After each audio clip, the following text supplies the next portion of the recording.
በስመ አብ ወወልድ ወመንፈስ ቅዱስ አሐዱ አምላክ አሜን።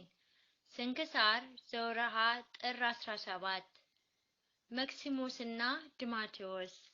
አንድ አምላክ በሆነ በአብ በወልድ በመንፈስ ቅዱስ ስም ጥር 17 በዚች ዕለት ለለውንዶስ ለሮም ንጉሥ ልጆቹ የሆኑ የከበሩና የተመሰገኑ መክሲሞስና ድማቴዎስ መታሰቢያቸው ሆነ። ይህም ንጉሥ ሃይማኖቱ የቀና እግዚአብሔርንም የሚፈራ በእውነትም የቀና ፍርድን የሚፈርድ ነበር። ስለዚህም እኒህንና ሁለቱ ቅዱሳን እግዚአብሔርን ሰጠው። እነርሱም ከታናሽነታቸው ጀምሮ በንጽሕና እንደ እግዚአብሔር መላእክት ሆኑ። ትሕትናን ፈሪሃ እግዚአብሔርን በማስተማር አሳደጋቸው። የሚጾሙና የሚጸልዩ በቀንና በሌሊት የብሉይና የሐዲስ ኪዳን መጻሕፍትን የሚያነቡ ሆኑ። ከዚህም በኋላ ይህን ዓለም ይተዉ ዘንድ የመላእክትም ልብስ ይለብሱ ዘንድ እርሷም የከበረች የምንኩስና ልብስ ናት። ከዚህ ሐሳብ መጣባቸው።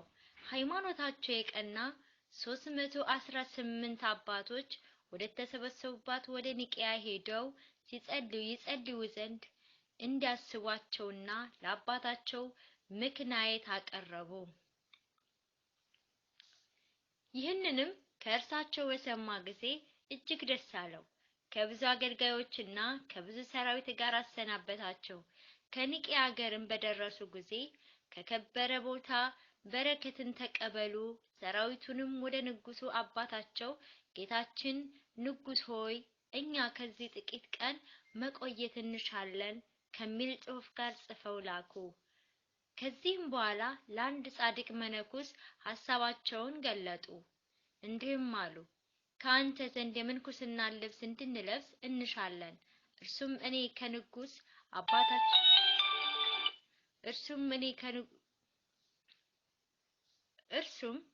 ከንጉሥ አባታችሁ የተነሳ ፈራለሁ። ነገር ግን ወደ ሶርያ ሂዱ፣ ስሙ አጋቢዮስ የሚባል ከዚያ ሃይማኖቱ የቀና ካህን ደግ መነኮስ አለ አላቸው። ይህንንም ሲላቸው ምክሩን ተቀበሉ። ወደ ሶርያ ተጓዙ። ወደ ቅዱስ አባ አጋቢዮስ ደርሰው ሐሳባቸውን ገለጡለት። እርሱም ተቀብሎ የምንኩስና ልብስን አለበሳቸው።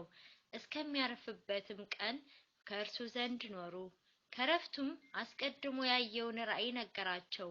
ታላቁ አባ መቃርስ ወደ እርሱ እንደመጣና ልጆችህ መክሲሞስና ድማቴዎስ ለኔ ልጆች የሆኑ ዘንድ ወደ እኔ ወደ አስቄጥስ ገዳም እንዲመጡ ከመሞቴ በፊት እዘዛቸው አለው። ዳግመኛም እንዲህ አላቸው። ልጆቼ እኒህን ሰው አባ መቃርስን በሥጋው አየው ዘንድ እመኝ ነበር። እነሆ በመንፈስ አየሁት። እናንተም ከሞትኩ በኋላ ወደ እርሱ ሂዱ። ካረፈም በኋላ አልሄዱም።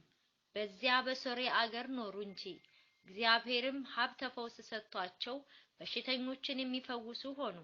ወሬያቸውም በአገሮች ሰዎች ሁሉ ተሰማ። በባህርና በየብስ ከሚነግዱ ነጋዴያንም የመርከብ መዘናቢያዎችን መስራት ተምረው ከድካም ዋጋቸው በጥቂቱ የሚመገቡና የተረፈውን ለችግረኞች ለድኖች የሚሰጡ ሆኑ። እግዚአብሔርን በእጆቻቸው ከሚሰሯቸው ድንቆች ተአምራት የተነሳ የቅዱሳን መክሲሞስና ድማቴዎስ ስም መናፍስት ርኩሳንት በሚሰሙ ጊዜ ከሰዎች ወጥተው ይሸሻሉ። ሰዎችም ያን ጊዜ በጌታ ኃይል ይድናሉ፣ ጤነኞችም ይሆናሉ።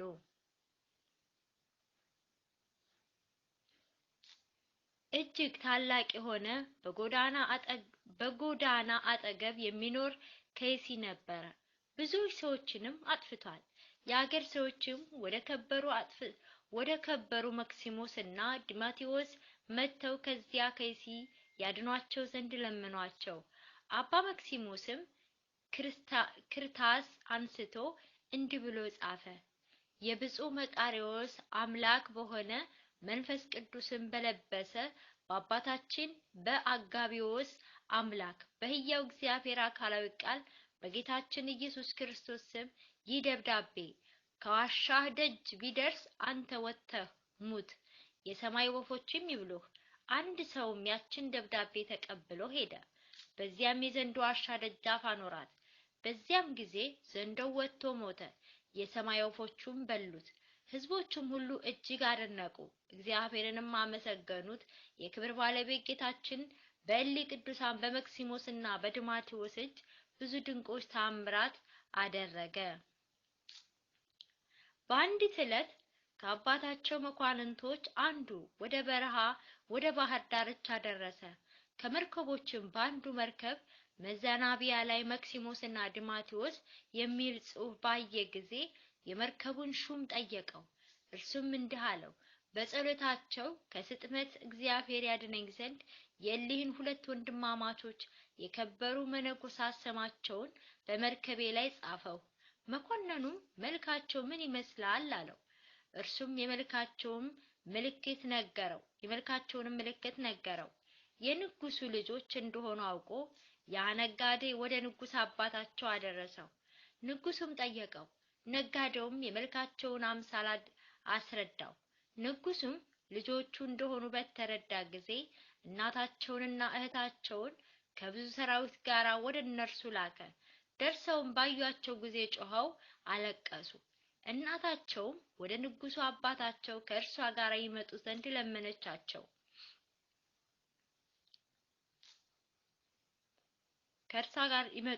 ለመነቻቸው። እነርሱም ራሳቸውን ስዕለት አድርገው ለእግዚአብሔር ሰጥተዋልና ቃል ኪዳናችንን ማፍረስ አይቻለንም። ነገር ግን ሂጂ፣ ላንቺም ለአባታችንም ከመከራ ሁሉ እግዚአብሔር ያድናችሁ ዘንድ እንጸልያላችኋለን። በዚህም እነጋገር አረጓት። በመለየቷም አረጋጓት። በዚህም አነጋገር አረጋጓት። በመለየቷም ፈጽማ እያዘነች ተመለሰች። ወደ ንጉሱም በደረሰች ጊዜ ከእርሱ የሆነውን ነገረችው። ንጉሱም ለሚስቱና ለባለሟሎቹ እንዲህ አለ፣ በእግዚአብሔር ኢየሱስ ክርስቶስ ዘንድ የሕይወት ድልብ ይሆኑ ዘንድ እንተዋቸው፣ ጸሎታቸውንም ይጠብቀናል። በዓለም ውስጥ ያለ ክብር ሁሉ እንደ ሕልም ኃላፊ ጠፊ ነውና፣ እነርሱ ግን የማያልፈውን መንግስትን አተረፉ። በዚያም ወራት የሮሜ ሀገር ሊቀ ጳጳሳት አረፈ። ስለሚሾሙትም ሊቀ ጳጳሳት ይማከሩ ዘንድ ኤጲስቆጶሳት ጳጳሳትም ተሰበሰቡ። የከበረ መክሲሞስን አሰቡትና ሁሉም ለዚች ሹመት እርሱ በእውነት ይገባል ተባባሉ። በሽተኞችን ይፈውስ ዘንድ ብዙዎችንም የሆኑ ድንቆችን ታምራትን የሚያደርግ ዘንድ እግዚአብሔር ታላቅ ጸጋ ሰጥቶታልና፣ በእድሜውም ወጣት ቢሆን ክርስቶስ በውስጡ ስላደረ በእውቀትና በበጎ ስራ በቤተ ክርስቲያንም ሕግና ስርዓት ሁሉ ፍጹም ነው። ይህንንም በሰሙ ጊዜ አባቱና እናቱ ደስ አላቸው። መኳንንቶቻችንም ላኩ። የከበሩ መክሲሞስና ድማቴዎስን ወደ ሮሜ ይሰዷቸው ዘንድ ወደ ሶርያ ሀገረ ገዢ ደብዳቤ አብረው ላኩ። እሊህም ቅዱሳን ሰምተው እጅግ አዘኑ። አባታቸው አባ አጋቢዎስም ያዘዛቸውን አሰቡ። በዚያንም ጊዜ ተነሱ፣ ልብሳቸውንም ለወጡ፣ ወደ ኤርትራ ባህር ዳርቻ ተጓዙ። ወደየትም እንደሚጓዙ አያውቁም። ውሃን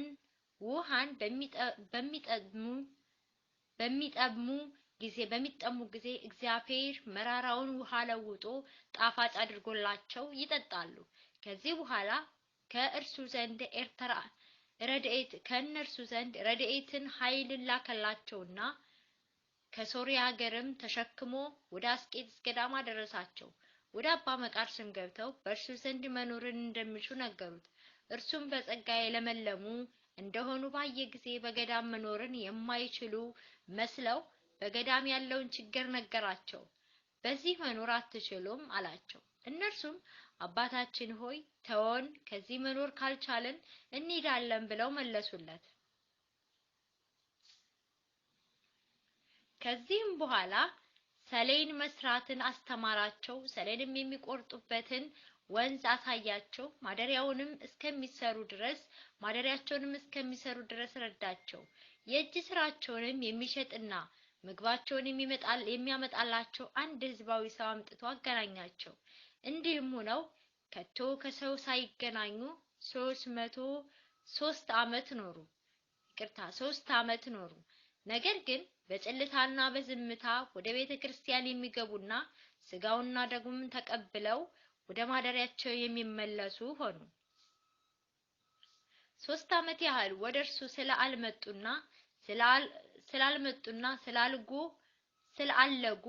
ስላልጎበኙት አባታቸው አባ መቃርስ ከስራቸው የተነሳ አደነቀ። ስራቸውን የሚገልጥ ዘንድ ወደ ጌታችን ለመነና ተነስቶ ወደ እርሳቸው ሄደ። እነርሱም በመምጣቱ ደስ ተሰኙበት። በዚያም ሌሊት ከእርሳቸው ጋር አደረ።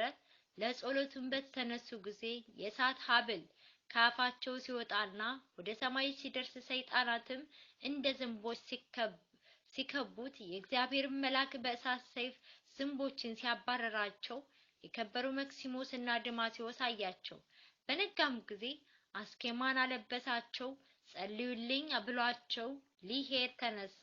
እነርሱም ሰገዱለትና አባታችን ሆይ አንተ በእኛ ላይ ትጸልይ ዘንድ ተባርከንም ዘንድ የሚገባ ነው አሉት። ተጋድሏቸውንም በፈጸሙ ጊዜ እግዚአብሔር ከዚህ ዓለም ድካም ሊያሳርፋቸው ወደደ። መክሲሞስም በጽኑ ሕመም ታመመ። ስጋውም እንደ እሳት ጋለ። ወደ እርሱም ይመጣ ዘንድ ወደ አባ መቃርስ ላከ። አባ መቃርስም በመጣ ጊዜ በደዌ ሲሰቃይ አገኘው። መክሲሞስም ጸልይልኝ አባርከኝም አለው።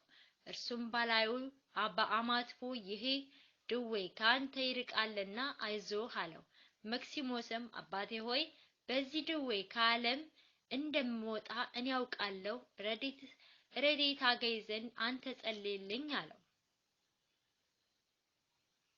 ይህንንም በተናገረ ጊዜ መሪር ለቅሶን አለቀሰ። በዚያችም ጊዜ አባ መቃርስ የቅዱሳኑን አንድነት፣ ነቢያትን፣ ሐዋርያትን፣ መጥምቀ መለኮትን፣ ንጉሥ ቅስጥንጢኖስንም አያቸው። እነርሱም ነፍሱን በክብር እስከወጣች ድረስ ከአባ መክሲሞስ ዙሪያ ነበሩ። አባ መቃርስም አልቅሶ መክሲሞስ ሆይ የተመሰገንክ የከበርክ ነህ አለ። ድማቴዎስም በወንድሙ ላይ መራራ ለቅሶ በማልቀስ አባ መቃርስን የሚለምነው ሆነ። ነፍሴን ይውሰዳትና ወንድሜም ያደርሳት ዘንድ ስለ እኔ ወደ እግዚአብሔር ጸልይ አለው። አባ መክሲሞስም ከተቀበረ በኋላ በሶስተኛው ቀን አባ ድማቴዎስ ታመመ። ስለ እርሱም ለአባ መቃርስ ነገሩት። አባ መቃርስም ወደ እርሱ ሊሄድ ተነሳ። በጉዞው ላይም ሳለ አስቀድሞ ወደ አባ መክሲሞስ የመጡት የቅዱሳን አንድነት አየ። የአባ ድማቴዎስንም ነፍስ ተቀብለው በክብር ወደ ሰማይ አሳረጓት። አባ መቃርስም ወደ በዓታቸው ሲደርስ ድማቴዎስን አርፎ አገኘው። ወስዶም ከወንድሙ ከመክሲሞስ ጋር በአንድ መቃብር በክብር ቀበረው። የመክሲሞስም ዕረፍት ከዚህ ወር በ14 ነው። ደግመኛም የድማቴዎስ ዕረፍት ጥር 17 በዚች ቀን ነው። የከበረ አባ መቃርስም ያ ቦታ በስማቸው እንዲጠራ አዘዘ። እንዲህም ደብረ በርሞስ ተብሎ እስከ ዛሬ የሚጠራ ሆነ። ለዘላለሙ መታሰቢያቸው ሆነ። ለእግዚአብሔር ምስጋና ይሁን። እኛንም በከበሩ በመክሲሞስና በድማቴዎስ ጸሎት ይማረን። በረከታቸውም ከኛ ጋር ትኖር ለዘላለሙ አሜን አሜን። አርኬ ሰላም ለድማቴዎስ ዘአጽፈ ትጉሃን አጽፉ እህዎ መክሲሞስ በስጋ ወበመንፈስ ቅዱስ ሱታፌ ሰራዊተ ሰይጣን ቀሪበ ዘኢክህሉ አውደ ምዕራፉ ቦ መላእክ ዘይጸልሎ በክንፉ ወቦ መላእክ ዘይሰድዶሙ በሰይፍ። በመምህር ዲያቆን ዮርዳኖስ የተጻፈ። እነዚህ ቅዱሳን መክሲሞስና ድማቴዎስ የሥጋ ወንድማማቾች ሲሆኑ በቤተ ክርስቲያን ታሪክ እጅግ ተወዳጅ አባቶች ናቸው። ስንጠራቸውም አብዩነ ቅዱሳን ወክቡራን ሮማውያን መስተጋድላን ወከዋክብት ብሩሃን ብለን ነው። ይኸውም እንደ ንጋት ኮከብ የምታበሩ ተጋዳይ ቅዱሳንና ክቡራን የሆናችሁ ሮማውያን አባቶቻችን ማለት ነው። ሀገረ ሙሉዳቸው ሮም ሁና አባታቸው ንጉስ ለውንዲዮስ ይባላል። ይህም ንጉስ ሮምን በምታክል ታላቅ ሀገር በአራተኛው መቶ ክፍለ ዘመን ነግሶ ሳለ መልካም ሰው ሆኖ ተገኝቷል። ከመልካም ሚስቱ ንግስቲቱ ከወለደቻቸው መካከል ሁለቱ ከዋክብት ይጠቀሳሉ። ሁለቱ ቅዱሳን በአጭር የጊዜ ልዩነት የተወለዱ በመሆናቸው እንደ መንትያ ይቆጠራሉ። ንጉስ ለውንዲዮስም ከእግዚአብሔር ዘንድ ላገኛቸው ልጆቹ ስም ሲያወጣ ታላቁን መክሲሞስ ታናሹን ደግሞ ዲማቴዎስ ብሎታል። ቅዱሳኑ በንጉስ አባታቸው መልካም ፍቃድ ክርስትናን ተማረዋል። ምንም እንኳን የንጉስ ልጆችና ልዑላን ቢሆኑ ተቀማጥለው አላደጉም። ምኞት ብዙዎችን አጥፍቷልና ይህን የተረዳ አባታቸው ሞገስን በፈጣሪያቸው ዘንድ እንዳገኙ እንዲህ በበጎ ጎዳና አሳደጋቸው። ቅዱሳን መክሲሞስና ዲማቴዎስ ካደጉና ለአካለ መጠን ከደረሱ በኋላ ቅዱሳን መጻሕፍትን ለማንበብ ይተጉ ነበር። በተለይ ዜና ቅዱሳንን ከማንበብ አይጠግቡም ነበር። እግዚአብሔርን በፍቅር እያመለኩ በጾም በጸሎት ይገዙለት ነበር። ቅዱሳኑም ለየት የሚያደርጋቸው አንዱ ይህ ነው። ወርቅና ብር በፊታቸው ፈሶ በእግራቸው እየረገጡት አገሩና ምድሩ እየሰገደላቸው የላመ የጣመ ምግብ እየቀረበላቸው የሞቀ የደመቀ መኝታ እየተነጠፈላቸው ሁሉንም ስለ ፍቅረ ክርስቶስ መናቃቸው ይደንቃል። እነርሱ በክርስቶስ ፍቅር ሆነው የዚህን ዓለም ጣዕም ንቀዋልና የአባታቸውን መንግስት ሊተው አሰቡ። ሐሳባቸው ደግሞ በመመካከር ሳይሆን በመንፈስ ቅዱስ መሪነት እንደ አንድ ልብ መካሪ እንደ አንድ ቃል ተናጋሪ እንዳሉ አበው በጌታ መሪነት ነው። ወደ በረሃ ሄደው ለፈጣሪ ለመገዛት ሲያስቡ መውጫ መንገዳቸውን ይሹ ነበርና አንድ ጎዳና ተገለጠላቸው። ከዚያም ለንጉስ አባታቸው ሄደው አባ እኛ ወደ ንቂያ ታናሽ እስያ ሄደን መባረክ እንፈልጋለን ሲሉ ጠየቁት። ወቅቱ ቦታው ስለ 318ቱ ቅዱሳን ሊቃውንት ሞገስን ያገኘበት ጊዜ ነበርና አባታቸውም መንፈሳዊ ሰው ነበርና ደስ እያለው ፈቀደላቸው። ብዙ ወርቅን ሰጥቶ ሸልሞ ከብዙ ሰራዊት ጋር ሸኛቸው። ቅዱሳኑ መክሲሞስና ዲማቴዎስ ለጥቂት ጊዜ በኒቂያ ሲጸልዩና ሲባረኩ ሰነበቱ።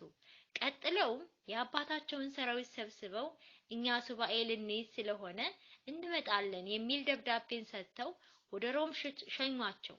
ወታደሮቹን ከሸኙ በኋላ ቅዱሳኑ በአካባቢው ወደሚገኝ አንድ ገዳም ሄደው ለአንድ ደግ መናኝ ምስጢራቸውን ገለጹለት። ልክ የንጉስ ለውንዲዮስ ልጆች መሆናቸውን ሲያውቅ አመንኩሰን ያሉትን እንቢ አላቸው።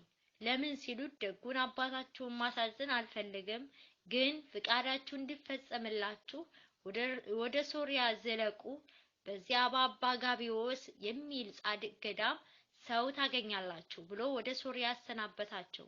በምድረ ሮም በተለይ በቤተ መንግስቱ አካባቢ የሁለቱ ልዑላን መጥፋት መሰወር ሲሰማ ታላቅ ሐዘንና ለቅሶ ተደረገ። ንጉስ አባታቸው በወታደሮቹ ዓለምን ቢያካልልም ሊያገኛቸው አልቻለም። እርሱ ፈጽሞ ሲያዝን እናታቸው ፈጽማ መጽናናትን እንቢ አለች። መክሲሞስና ዲማቴዎስ ግን ምድረ ሶሪያ ገብተው የጻድቁ አባ ጋቢዮስን ደቀ መዝሙር ሆኑ። በእርሱም ዘንድ ለምናኔ የሚፈልጉ በጎ ምግባራትንና ትሩፋትን ከተማሩ በኋላ ሁለቱንም አመነኮሳቸው። በዚያም ቦታ እየታዘዙ ፈጣሪን እያመለኩ በጾምና በጸሎት በትህትና ኖሩ። አንድ ቀን ግን አባ ጋቢዮስ ጠርቶ ልጆቼ ተባረኩ፣ በእናንተ ምክንያት ደስ ብሎኛልና በዚህ ሌሊት የመነኮሳት ሁሉ አለቃ ታላቁ ቅዱስ መቃርዮስ በራእይ ተገልጦ ልጆች እንዲሆኑኝ ስጠይ ብሎኛልና እኔ ሳርፍ ወደ ግብጽ ገዳም አስቄጥስ እንድትሄዱ አላቸው። አባ ጋብዮስም ካረፈ በኋላ ግን እንደ ትእዛዙ አልሄዱም። ውዳሴ ከንቱን ይፈሩ ነበርና በዚያው በምድረ ሶርያ ግን በጥቂት ጊዜ ገና በወጣትነት ከብቃት ማዕረግ ስለደረሱ በርካታ ታምራትን ሰሩ። በሰው ዘንድም ፍጹም ተወዳጅ ሆኑ። ስም አጠራራቸውም ሶርያን መላት። በዘመኑ በአካባቢው አንድ ግዙፍ ዘንዶ ተነስቶ ሰውን እንስሶችንም ፈጃቸው። ሕዝቡም ሄደው በቅዱሳኑ ፊት አለቀሱ። ያን ጊዜ ቅዱስ መክሲሞስ ትልቁ ክርታስ አውጥቶ አንተ ዘንዶ፣ ይህ ክርታስ ወደ አንተ ሲደርስ ከማደሪያ ውጣ፣ ሙት፣ ወፎችም ይብሉ ሲል ጻፈበት። ሄዳችሁ በበሩ ጣሉ አላቸው። አንድ ደፋር ሰው ተነስቶ ሰዎች ሁሉ እያዩት ወስዶ በዘንዶው መውጫ ላይ ጣለው። በቅጽበት ዘንዶው ወጥቶ ሞተ። አሞሮቹም ተሰብስበው በሉት። ከዚህ ድንቅ ተአምር የተነሳ ሕዝቡ የቅዱሳኑን አምላክ አከበረ። ከዚህ በተረፈም ቅዱሳኑ ስም ታላቅ ተአምራት ተደረገ። በቅዱሳኑ ስም ታላቅ ተአምራት ተደረጉ። እርኩሳን መናፍስት ሁሉ ስማቸውን እየሰሙ ይሸሹ ነበር። ድውያን እነርሱ በሌሉበት ስማቸው ሲጠራባቸው ይፈወሱ ነበር። የአካባቢው ሰው ስማቸውን እየጠራ በእነርሱም እየተማጸነ ከመከራ ሁሉ ይድን ነበርና ለሕዝበ ክርስቲያኑ ሞገስ ሆኑ። መርከበኞች ደግሞ ከማዕበል ለመዳን የቅዱሳኑን ስም በጀልባቸው ላይ ይጽፉ ነበር። አንድ ቀን ግን የንጉሱ ለንዶስ ባለሟል ይህንን ጽሑፍ ተመልክቶ ስለጠረጠረ መርከበኛውን በንጉሱ ፊት አቀረበው። ንጉሱም መርከበኛውን የጻፍከው የማንን ስም ነው ቢለው በሶርያ የሚገኙ ሁለት ወንድማማች ቅዱሳን ስም ነው አለው። ልጆቹ እንደሆኑ ገምቶ በመርከበኛው መሪነት ንግስቲቱንና ሴት ልጁን ላካቸው። እነርሱም በሐዘን ተሰብረው ነበርና ወደ ሶርያ ወርደው ባገኟቸው ጊዜም ከናፍቆት ደስታ የተነሳ ታላቅ ጩኸትን እየጮሁ አለቀሱ። እንሂድ ወደ ሮም ሲሏቸው ግን ቅዱሳኑ የለም እኛ የክርስቶስ ነን ብለው እንቢ ስላሏቸው እያዘኑ ተመለሱ። ንጉሱ ግን ይህን ሲሰማ ደስ አለው። እነርሱ የዚህን ዓለም ኃላፊነት ተረድተዋል ሲልም አወደሳቸው። በኋላ ግን የሮሜ ሊቃነ ጳጳሳት መሆን አለባቸው የሚል ነገር ሲሰማ ቅዱሳን መክሲሞስና ዲማሲዮስ ከሶርያ ወጥተው ወደ ግብጽ ወረዱ። ከታላቁ ቅዱስ መቃርስ ዘንድ ደርሰው ልጆቹ እንደሆኑ ለመኑት። ልጆቼ በረሃ አይከብዳችሁም ቢላቸው ግደለም አሉት። በዚያም ከተራራው ስር በዓት ሰራላቸው። ለሶስት ዓመት በአርምሞ ቆዩ። አንድ ቀንም ቅዱሳኑ እየጸለዩ ካፋቸው የወጣ የብርሃን ምሰሶ ከመንበረ ጸባዖት ሲደርስ አይቶ ታላቁ መቃርስ አደነቀ። በአምስተኛው መቶ ክፍለ ዘመን መጀመሪያ አካባቢ ጥር 14 ቀን ታላቁ ቅዱስ መክሲሞስ አረፈ። በዕለቱም የሰማይ ቅዱሳን ሁሉ ወርደው እየዘመሩ ወሰዱት። ከ3 ቀን በኋላ ደግሞ ቅዱስ ዲማቴዎስ አረፈ። በተመሳሳይ ቅዱሳኑ ሲወሰዱ ሁለቱም ቅዱሳን ታላቁ መቃርስ በዓታቸው ቀብረዋቸዋል። ቦታውም ደብረ ብርስም በመርሞስ ተብሏል። ትርጉምም የሮማውያን ቅዱሳን ደብር እንደማለት ነው። አምላከ ቅዱሳን በእነርሱ ላይ የበዛች ፍቅሩን ለእኛም ያድለን፣ ፍሬ ትሩፋቱን ፍሬ ክብረ እንድናፈራም ይርዳን። ክብራቸውንም ያጎናጽፈን ያጉርልብን። አሜን አሜን አሜን አሜን። ጥር 17 ቀን የሚከበሩ ዓመታዊ ቅዱሳን በዓላት ቅዱሳን እና ክቡራን የሚሆኑ አባቶቻችን መክሲሞስ እና ዲማቴዎስ። ወርሃዊ በዓላት ቅዱስ እስጢፋኖስ ሊቀ ዲያቆናት ቀዳሚ ሰማዕት፣ ቅዱስ ኤጲፋንዮስ ዘቆጵሮስ፣ አባ ገሪማ፣ አባ ጰላሞን ፈላሲ፣ አባ ለተ ጽዮን የዋህ፣ ቅዱስ ያዕቆብ ሐዋርያ ወልደ ዘብዴዎስ። ፍቅር ያስታግሳል፣ ፍቅር ያስተዛዝናል፣ ፍቅር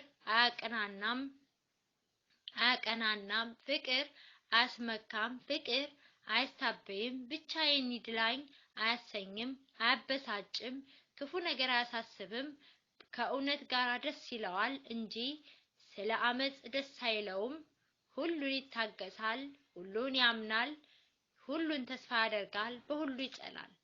አንደኛ ቆሮንቶስ ምዕራፍ 13 ከቁጥር 4። ስለ ቃሉ የቃሉ ባለቤት ልዑል እግዚአብሔር ተመሰገነ ይሁን። አሜን አሜን።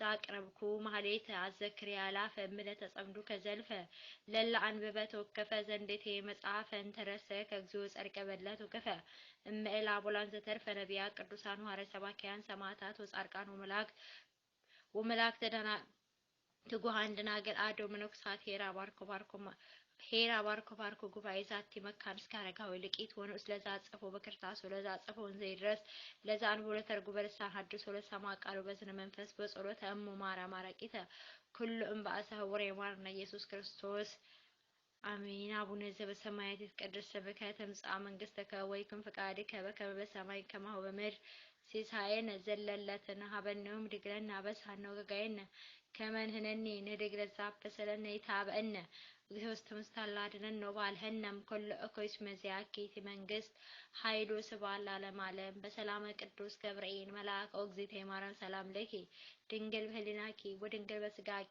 እግዚአብሔር ጸባኦት ሰላም ለኪ ብሩክት አንቲ እምአንስቶ ብሩክ ፍሬ ከርሥኪ ተፈሥሒ ፍሥሕት ኦ ምልዕተ ጸጋ እግዚአብሔር ምስሌኪ ሳሉ ወጸልዩ ሀብ ፍቅር ወልድኪ ኢየሱስ ክርስቶስ ከመ ይስረይ ለነ ኃጣውኢነ አሜን። ስብሐት ለአብ ስብሐት ለወልድ ስብሐት ለመንፈስ ቅዱስ ለዓለመ ዓለም አሜን። በእውነት ይሁን ይደረግልን።